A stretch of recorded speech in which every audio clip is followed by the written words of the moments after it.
사랑하는 성도 여러분, 우리가 지금 소아시아에 있는 7교회를 한번 살펴보고 있는데요. 이 교회는 오늘날의 우리들의 이 교회를 의미합니다. 상징합니다. 우리 안에 있는 모습들, 우리 안에 있는 그러한 은혜로운 모습뿐만 아니라 우리 안에 있는 하나님 앞에 책망받는 그런 모습들을 대표하고 있죠. 그러니 이 교회들을 향한 주님의 이 메시지가 오늘 우리들에게 주는 메시지로 우리가 받는다면 오늘 이 말씀이 또 오늘 우리에게 주시는 큰 은혜가 있을 줄 믿습니다. 여러분, 주님은 특별히 이 영적인 청지기를 가지고 이 교회들을 진단합니다. 그리고 그 교회들에게 연약한 모습, 그 교회들이 새롭게 되어지는 모습들을 주님은 말씀하고 계시는데요. 여러분, 4대 교회를 향한 주님의 이 평가, 영적인 평가, 영적인 진단의 결과는 무엇이겠습니까? 여러분, 1절을 한번 보겠습니다. 1절을 보면 하반절에요. 이르시되 내가 내 행위를 아노니 내가 살았다 하는 이름은 가졌으나 죽은 자로다.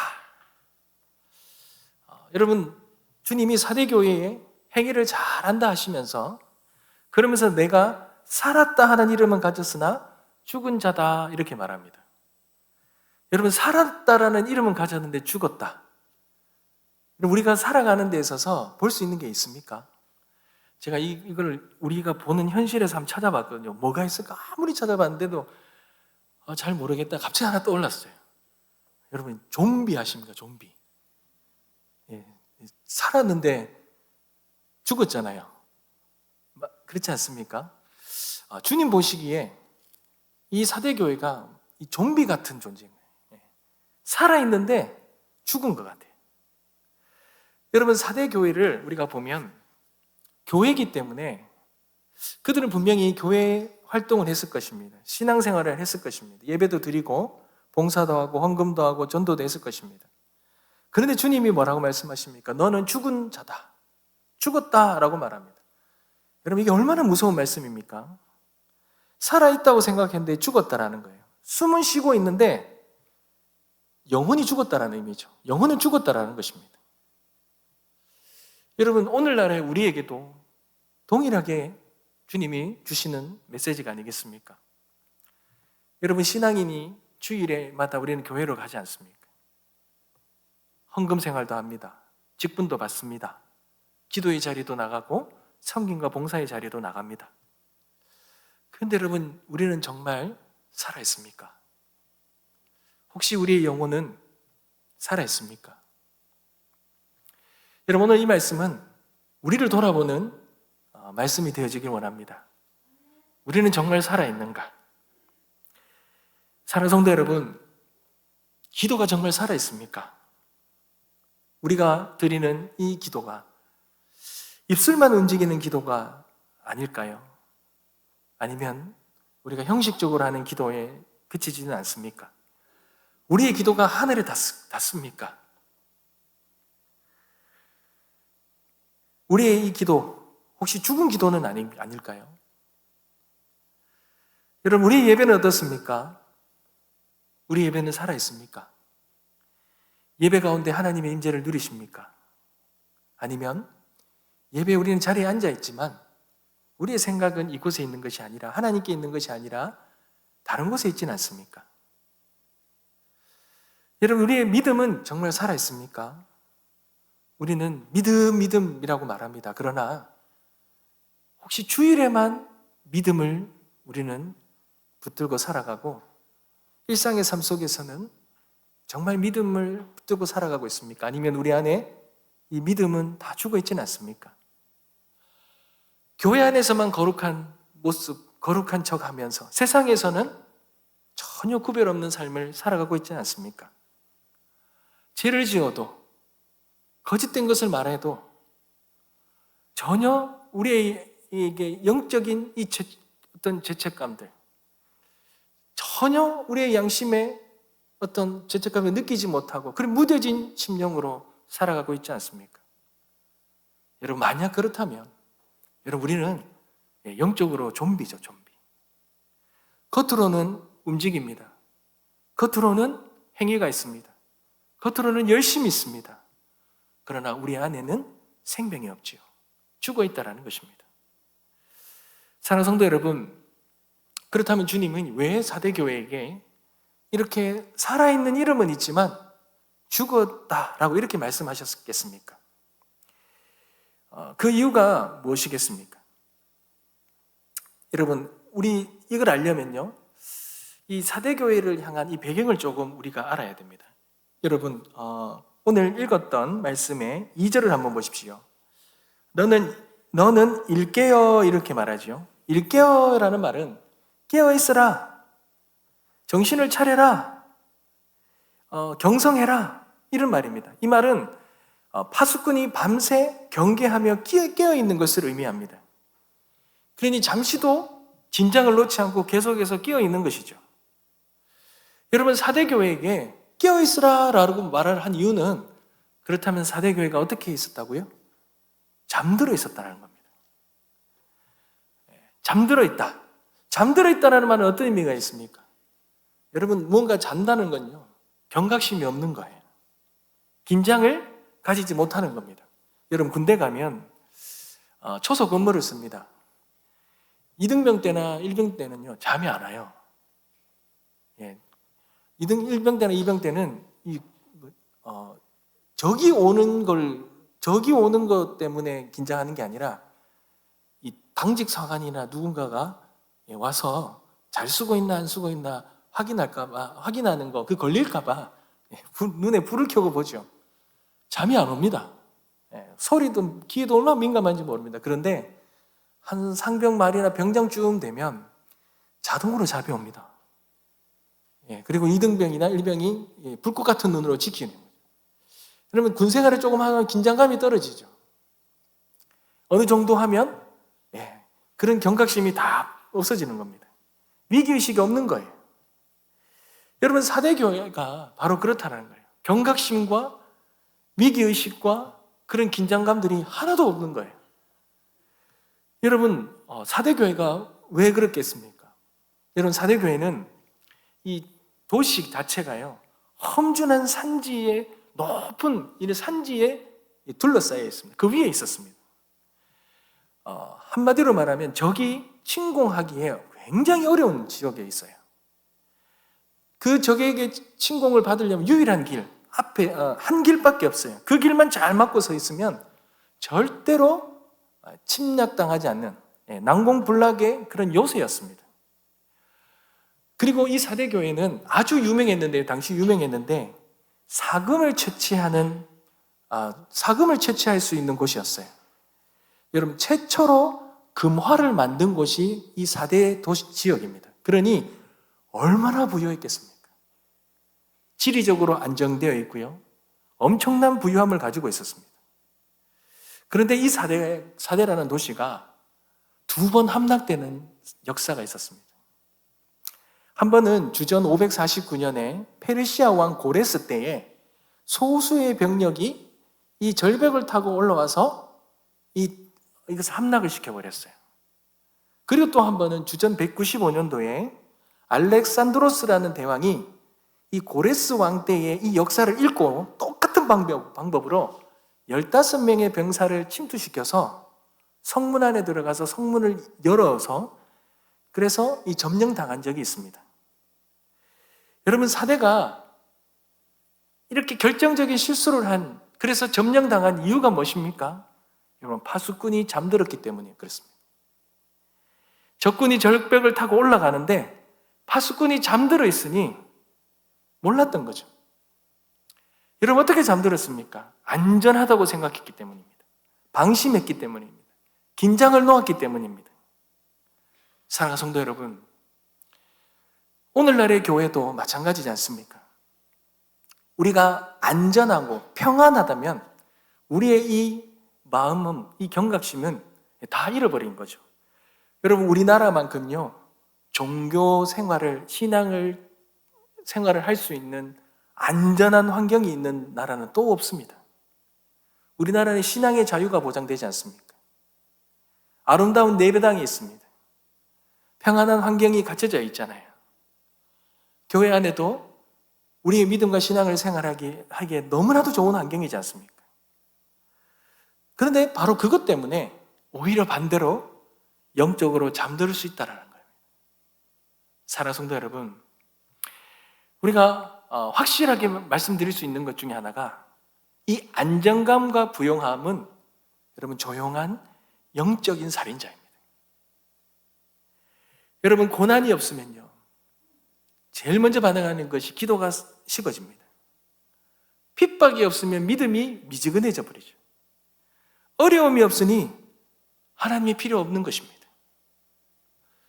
사랑하는 성도 여러분, 이 고기를 잡아서 이 고기를 업체에 옮길 때, 운송할 때 그 고기가 죽지 않고 살아있게 하는 방법이 있어요.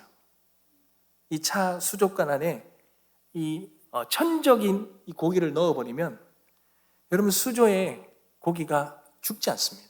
그 천적을 피하러 다닌다고 목적지까지 도달하는 동안 이 물고기들이 긴장하면서 끝까지 살아서 도착한다는 거예요. 여러분 긴장이 생명을 지킨다는 것입니다. 사랑하는 성도 여러분, 그런데 우리의 신앙은 어떻습니까? 편안합니다. 아니랍니다. 여유롭습니다. 그래서 영적으로 죽어갈 수 있다는 거예요. 여러분 4대 교회를 가만히 보면요 다른 교회와 좀 다른 게 있어요. 에베소 교회는요 거짓 사도들과 싸웠습니다. 치열하게 싸웠습니다.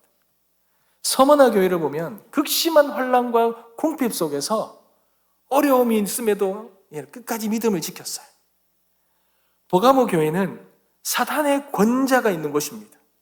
그런 곳에서 신앙을 지킨다는 게 쉽지 않았죠. 신앙을 포기하지 않고 그 가운데도 신앙을 포기하지 않고 끝까지 싸웠어요. 그런데 여러분 4대 교회를 한번 보십시오. 어떤 핍박도 나오지 않습니다. 언급되지 않습니다. 어떤 이단의 공격도 없습니다. 고난이라는 단어가 없습니다. 그저 평안했고 부유했습니다. 근데 이들의 이 평안함과 부유함 속에 그들의 영은 잠들어 버렸고 죽어버렸던 것입니다.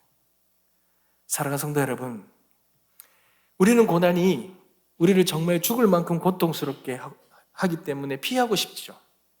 그러나 이 고난이 없다면 우리의 영이 정말 죽을 수 있다는 거예요.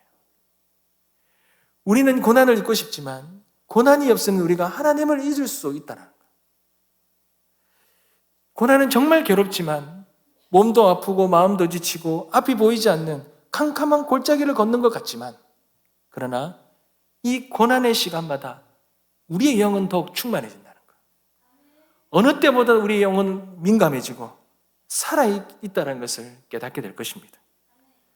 사랑하는 성도 여러분, 그러니 이 안정감과 이 부요함이 가져다주는 이 안일함과 이 자만심은 우리의 영혼의 긴장감들을 다 내려놓게 하고 우리의 이 영혼을 죽이는 조용한 살상 무기가 되어서 우리가 언제 죽어가는지, 죽어가고 있는지도 모르게 그렇게 우리를 사망의 그 깊은 곳으로 끌고 간다는 것을 여러분 잊지 말아야 할 것입니다. 여러분 영이 죽으면요 우리가 그 시험이나 심판대에 무방비 상태로 노출될 수밖에 없는 거예요. 한마디로 영적인 전투력을 다 잊어버리고 세상 속에서 어떤 영향력을 끼치거나 세상에 어떤 구별된 삶을 살거나 어떤 영적인 갈급함을 우리가 채우려고 무언가 몸부림치거나 이런 것이 전혀 없이 그냥 정체성도 영향력도 모든 것 다 잃어버리고 그저 무기력한 삶으로 살아가다 죽을 수밖에 없다는 것입니다. 사랑하는 성도 여러분, 그러니 우리는 이 살아있으나 이 죽어있는 이 우리의 이 영적인 상태를 우리는 이겨내야 합니다. 하나님은 오늘 4대 교회를 통하여 또 우리에게 우리가 살아있는 자가 되어지기를 원하십니다. 사랑하는 성도 여러분, 그렇다면 우리가 어떻게 해야 됩니까? 어떻게 해야 우리가 살아날 수 있겠습니까? 여러분 그 첫 번째가 깨어 있어야 됩니다. 여러분 오늘 말씀을 한번 보십시오. 너는 일깨어 그 남은 바 죽게 된 것을 굳건하게 하라. 굳건하게 하라 그러죠. 깨어 있으라 그럽니다. 사랑하는 성도 여러분, 우리는 깨어 있어야 합니다. 고린도전서 10장 12절에도 보면 그런즉 선줄로 생각하는 자는 넘어질까 조심하라 그러죠. 서 있을 때에 서 있을 때 넘어지지 않도록 해야 합니다. 넘어지고 나면 다시 일어나기가 너무 어려운 거예요. 여러분, 참 다행스러운 것은 사대 교회는 영적으로 아직 완전히 죽지는 않았어요. 위험한 상태에 있었어요. 근데 그때에도 아직 깨어있는 자들이 있었다는, 남은 자들이 있었다는 거예요. 아직 숨은 붙어 있었다는 거죠. 그러니 그들은 깨어서 굳건하게 세워져야 했습니다. 잠들어 있는 영혼들을 깨워야 했습니다. 완전히 잠들어 버리면 하나님과의 모든 관계가 무너지니, 죄와 사망의 그래 유혹에 넘어가는 것은 너무나 시간 문제이니 그들은 깨어 있어야 됐습니다. 사랑하는 성도 여러분, 우리가 살아가는 데 있어서 가장 위험한 시간이 언제입니까? 가장 범죄가 많이 일어나는 시간이 언제입니까? 새벽 2시나 3시 정도 되지 않겠습니까? 가장 깊이 잠드는 시간 아닙니까? 그때 도둑이 침입하고, 그때 적군이 공격을 하고, 그렇지 않습니까? 여러분, 그렇다면 영적으로 가장 위험한 시간은 언제이겠습니까? 여러분, 모든 것이 평안할 때입니다. 여러분, 다윗을 한번 보십시오. 그가 언제 넘어졌습니까? 골리앗하고 싸울 때가 아닙니다. 사울에게 쫓겨다닐 때가 아닙니다. 왕이 되어서 모든 것이 평안할 때 왕궁에서 낮잠을 자다가 넘어졌지 않습니까? 솔로몬은 어떻습니까? 성전을 지을 때 여러분 순수했습니다. 그런데 부와 명예를 다 얻고 나서 그 나라가 부강해지고 그의 명성이 온 땅에 그렇게 소문이 날 정도로 그렇게 명성이 높아졌을 때, 그때 완벽했을 때, 그때 솔로몬이 타락하고 무너졌습니다. 사랑하는 성도 여러분, 우리의 가장 위험한 시간이 언제입니까? 바로 지금입니다. 가장 평안할 때, 안정될 때 조심해야 되는 것이지요. 사랑하는 성도 여러분, 우리가 죽어 있는지 살아 있는지는 다른 것을 확인하는 것이 아니라 우리 한 가지 것들만, 영적인 것들 중에 한 가지만 진단해 보면 알아요. 여러분, 우리의 말씀과 기도로 우리가 깨어 있습니까? 여러분, 말씀 앞에 말씀을 사모하는 마음으로, 그 기도의 자리를 사모하는 마음으로 주님 앞에 나온다면 여러분, 우리는 살아있는 것입니다. 그런데 우리가 만약에 말씀과 기도에 이 칼날이 묻어져 있다면 우리의 삶이 평안할지라도 여러분, 우리는 이미 죽어가고 있는 것입니다. 사랑하는 성도 여러분, 신앙생활 해보니까요, 결코 자동으로 되는 것이 아니더라고요.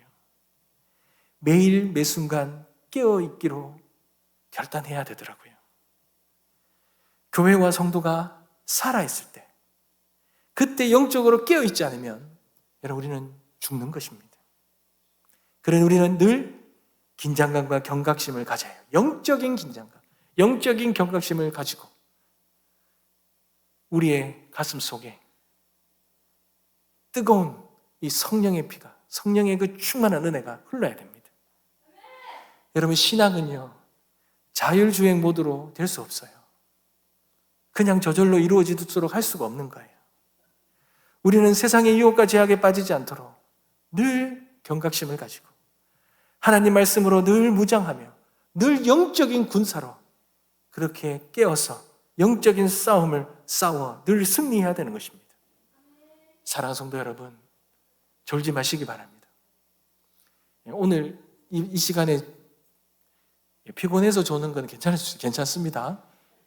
그러나 여러분, 우리의 믿음과 신앙의 이 삶 속에 매 순간 말씀이 우리에게 살아있어야 돼요. 이 말씀 붙들고 우리가 기도의 자리에 나가야 됩니다.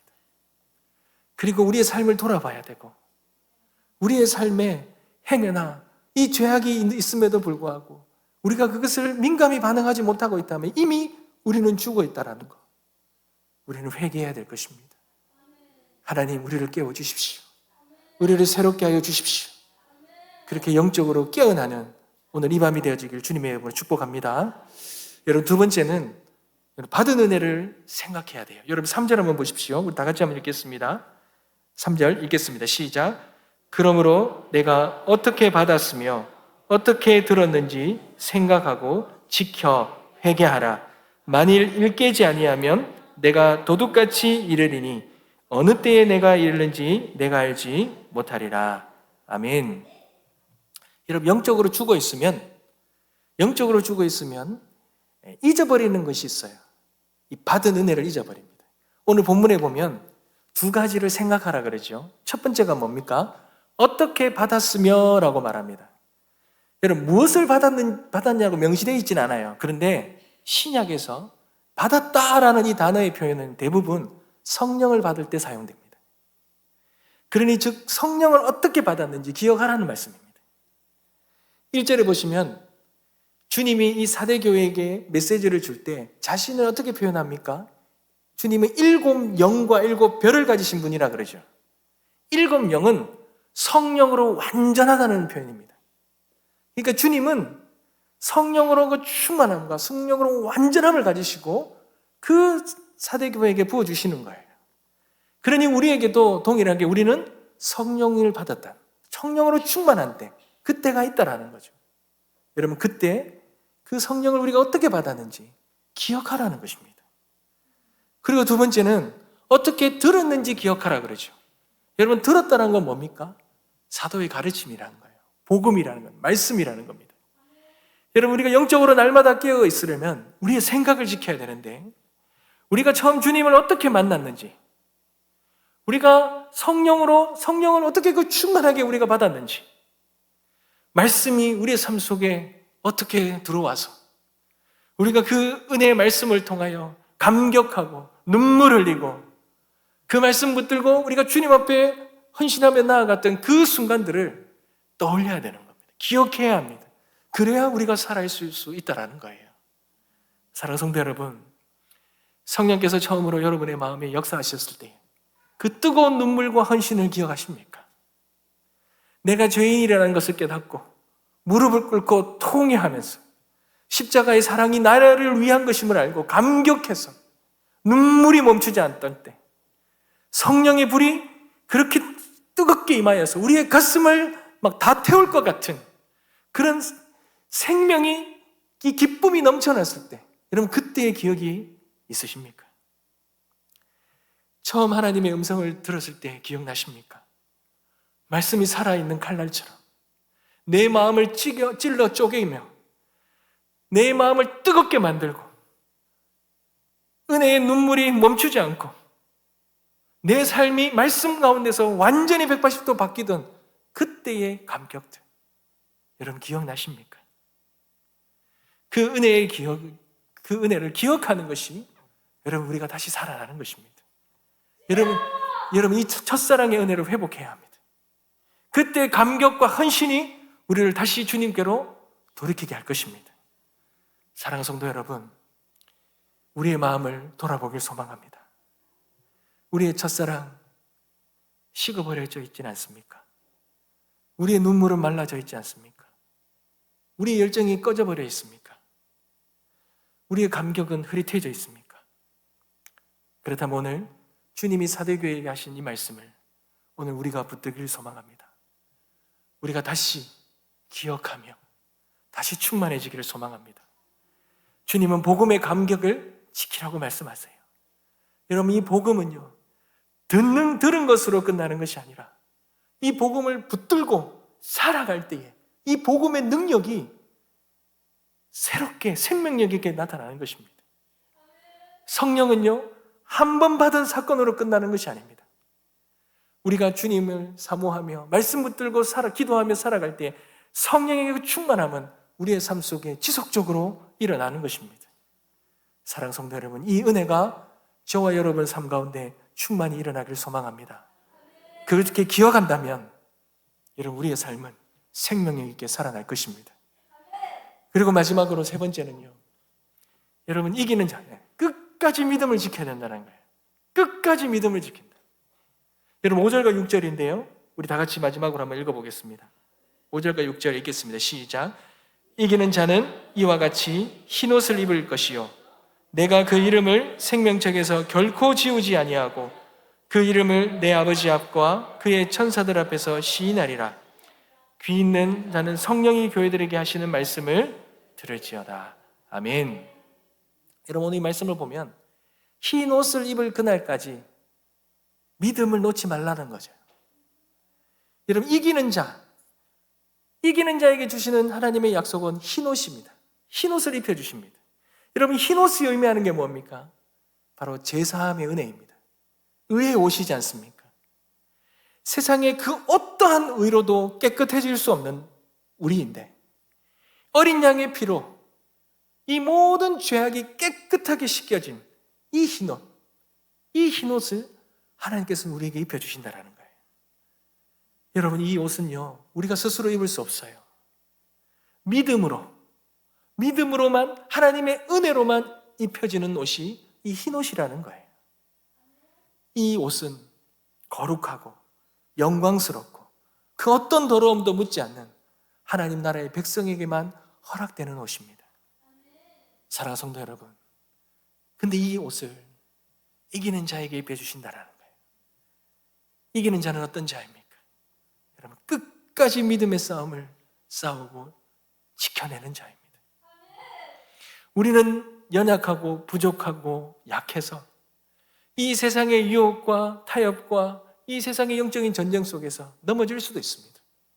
그러나 그때마다 우리를 포기하지 않으시는 그 주님 바라보면서 우리는 끝까지 힘겹게 이 믿음을 지키고 믿음의 발걸음을 걸어가 끝까지 이 믿음을 붙들고 나아가 하나님 앞에서 승리하는 자, 믿음을 끝까지 지켜주는 자, 끝까지 지키는 자, 그 자에게 하나님이 흰옷을 입혀주신다는 거예요.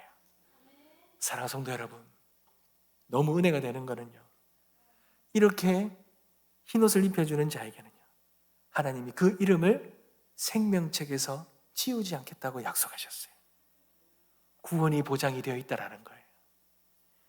생명책은 하늘 시민권자의 명단입니다. 하나님 나라에 들어가는 자들의 이름이, 주님 아시는 그 이름이 기록된 책이라는 거예요. 그러니 여러분, 얼마나 은혜가 됩니까? 믿음을 붙들고 주님 바라보면서 주님 의지하면서 끝까지 믿음 지키며 나갔던 자에게 하나님은 영원한 구원의 은혜를 우리에게 주신다는 거예요. 그런데 그것만이 아닙니다. 주님은 그 하늘 아버지 앞에서 우리의 이름을 부르면서 우리의 이름을 안다라고 말씀하신다는 거예요. 하늘이 우리를 인정한다는 것입니다. 여러분, 이보다 더 영광스러운 모습이 어디 있겠습니까? 예수님께서 하나님 앞에서 우리의 이름을 부르신다는 거예요. 천국 백성으로 나의 이름을 부른다는 거예요. 아버지 하나님, 이 사람은 나를 위해 고난받았고 나를 믿고 순종했고 끝까지 나를 부인하지 않았고 끝까지 믿음을 지켰던 나의 사람입니다. 예수님의 입으로 그렇게 우리의 이름을 고백하여 우리에게 이기는 자의 은혜를, 영원한 구원의 은혜를 우리에게 주신다는 거예요. 사랑하는 성도 여러분, 그러니 우리는 사람 앞이 아니라 하나님 앞에서 인정받기 위하여 이 땅 가운데 살아가는 자 아니겠습니까? 그러니 우리는 끝까지 믿음을 지켜야 합니다. 이 믿음을 지키는 것은 포기하지 않는 거예요. 흔들릴 수 있지만 주님 부르짖고 주님 앞에 나와 포기하지 않는 것입니다. 때로는 고되고 지칠 때가 있습니다. 믿음을 지키기 힘들 때가 있겠지요. 그러나 그 흰옷을 입혀주시는 그날을 기억하며 우리의 이름이 생명책에 기록되어 우리 이름이 불려지는 그날을 우리가 놀라운 영광을 바라보면서 오늘도 믿음의 여정, 그 믿음의 발걸음을 한 발 한 발 내디디며 나아갈 때 여러분, 우리는 살아있는 것입니다. 그 믿음의 여정 한 발짝 한 발짝 내딛는 것이 살아있는 것입니다. 하나님은 그런 저와 여러분들을 영원한 생명의 길로 인도하셔서 영원한 생명으로 살아있는 자로 그렇게 세우시리라 믿습니다. 그러한 은혜가 있게 되시길 주님의 이름으로 축복합니다. 사랑하는 성도 여러분, 마지막으로 우리가 오늘 이 시간에 우리의 결단을 하며 나아갔으면 좋겠습니다. 여러분, 더 이상 미룰 수가 없잖아요. 더 이상 변명할 수도 없습니다. 더 이상 잠들어 있을 수가 없습니다. 우리의 삶을 돌아보길 소망합니다. 우리의 영혼이 잠들어 있지는 않은지, 죽어 있지는 않은지 우리 자신에게 정확하게 물어보면서 하나님께서 우리의 영적인 상태를 오늘 우리에게 선명하게 보여주심으로 우리가 정말 깨어서, 정말 살아서, 정말 그 믿음을 붙들고 믿음의 그 귀한 여정을 걸어갈 수 있도록 우리가 다시 새롭게 깨어나는 오늘 이 밤이 되어주시길 주님의 이름으로 축복합니다.